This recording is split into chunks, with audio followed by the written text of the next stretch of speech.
Good morning everyone and welcome to my channel, and it's me again, ang inyong chismosong ka-Aldab Vlogger.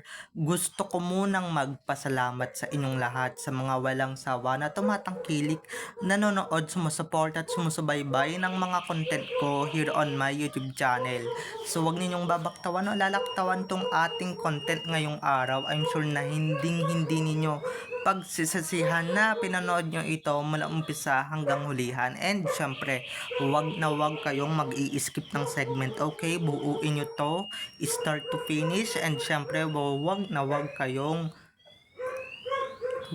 ninyong kakalimutan na i-share ito ha, para mas lalong dumami ang makapanood ng ating video ngayong araw. So, ito na, dumako na tayo sa ating main topic for today's video.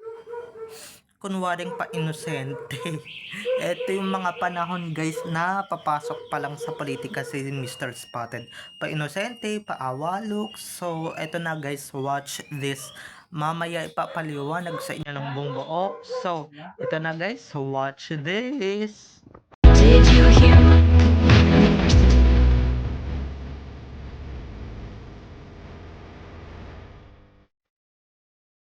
Juan Carlos Arjo Aitaide.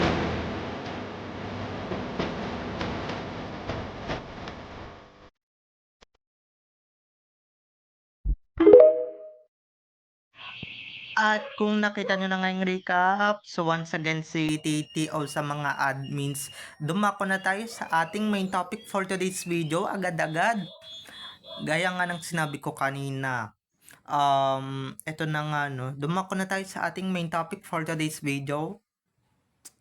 Kunwaring pa-innocent look, kunwari pa awa effect, kakaway-kaway pa sa mga tao. Nung nangangampanya, ganyan yung mga inaasta niya. Siyempre, nangunguha siya ng boto ng mamamayang Pilipino or ng mga taga-QC, di ba? Tapos ngayon, ilang taon na yung lumipas, ay nako, biglang nagbago na ihip ng hangin.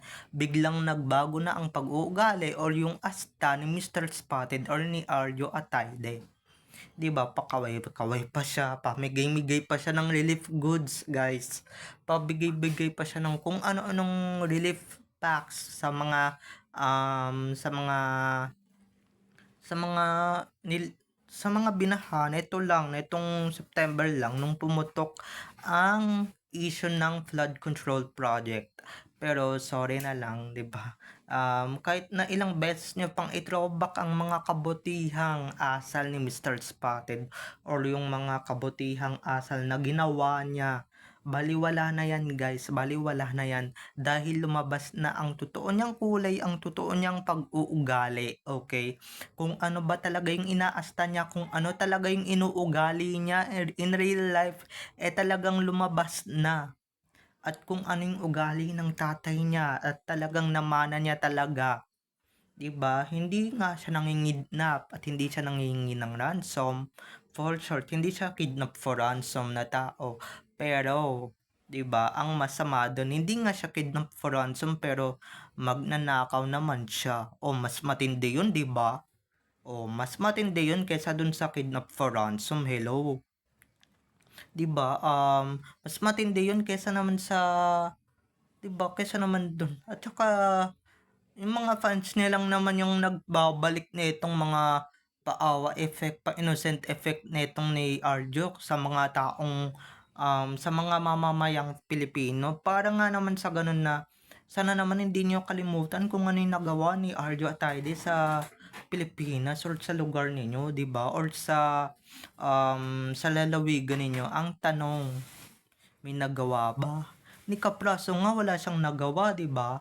Ito ilang ilan bang projects ang isa natupad niyang lalaking yan or nung baklang yan sa Quezon City? Ilan? 'Di ba? Ilan ba? Nga, wala siyang nagawang project or wala siyang naisakatuparang proyekto na na prinomise niya sa lalawigan ng QC or sa distrito ng kanyang ginagalawan or kanyang nasasakupan, 'di ba? Wala naman siyang ginagawa. ang ginagawa niya instead na tumulong sa mga tao or imbis na gampanan ang kanyang responsibilidad bilang kongresista, talagang um, imbis na gampanan niya yung tungkulin niya bilang kongresista, um, ang ginagampanan niya is being an actor, being a politician na takas ng takas, okay? Yun ang nagagawa niya, takas siya ng takas every month yata, every week, di ko alam, di ba? Every year, nasa abroad siya. 'Di ba? Ganun ba yung isang responsableng kongresista? Sige nga. Tas ngayon guys, hindi na siya makapagtago. Paano? 'Di ba? Paano siya makakapagtago? Wala booking na siya 'di ba? Nabook ko na siya. So paano pa? Paano pa siya magtatago? Tsaka kahit na sa paningin ninyo inosente siya, wala siyang kasalanan, wala siyang kinalalaman sa flood control project. Kahit na ilang beses nyo pang ibalik yung mga video na yan ng paulit-ulit, talagang wala na, talagang dawit na siya, hindi nyo na siya malilinis at hindi nyo na malilinis yung pangalan niya. Yan yung itaga ninyo sa bato at yan yung itatak ninyo sa mga kukote ninyong kay liliit at kay pupurol. 'Di ba? Kahit anong gawin at sabihin ninyo, wala na, hindi nyo na mababago ang kanyang kapalaran or yung kapalaran ng baklang bakulaw na yan, okay? Hindi nyo na mababago yan. Hindi nyo na maitutuwid ang kasalanan na or yung pagkatao niyang baluktot, 'di ba? Baluktot na nga dahil sa pagkabakla niya. Mas lalo pang bumaluktot kasi nga 'di ba gumawa siya ng malaking kasalanan sa hindi lang sa distrito na kanyang sinasakupan. Hello. Sa kanya din namang kinalakihang bansa na Pilipinas or sa Pilipinas mismo, 'di ba? Sa kanyang kinagagalawan, sa kanyang kinabubuhayan, sa kanyang hindi lang sa nasasakupan, 'di ba? Dahil QC lang naman yung kanyang sinasakupan. Pero sa mundo na kanyang kinagagalawan, 'di ba? Or sa bansang kinagagalawan niya ng ilang pung taon, 'di ba? Bilang tao. So, gagawin ba yun ng isang mabuting tao? Gagawin ba yun ng mabuting kongresista? Kayo nga, tanungin ko nga kayo, anong nagawa ni Arjo Atayde ng yung talagang maaalala ninyo yung kabutihang asal ba? 'Di ba? Anong nagawa niyang baklang 'yan? Anong nagawa niyang gagong 'yan? Sige nga, just comment down below kung ano yung nagawa niyang tama. Pagka talagang minaproof kayo or minaprove kayo talagang may ginawa siyang tama, talagang makakalusot 'yan.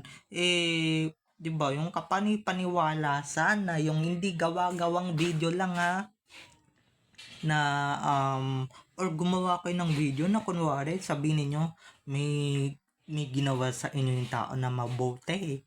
'Di ba? May ginawa yung tao sa inyo na ikararangal ninyo bilang taga QC, bilang taga District 1, 'di ba? Bilang taga Quezon City. Ay, nako po.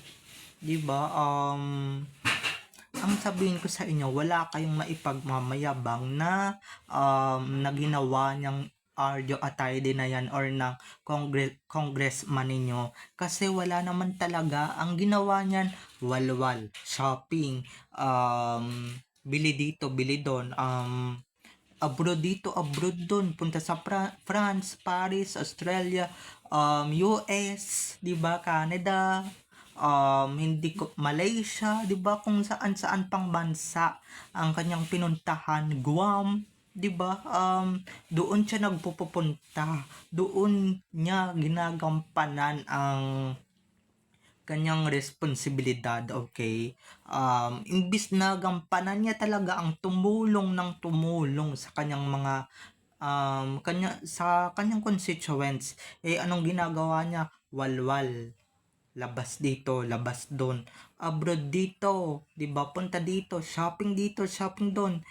ang mga pinanggagala niya at pinang-shopping niya noon galing sa kaba ng Pilipinas or sa mga Pilipino mismo galing.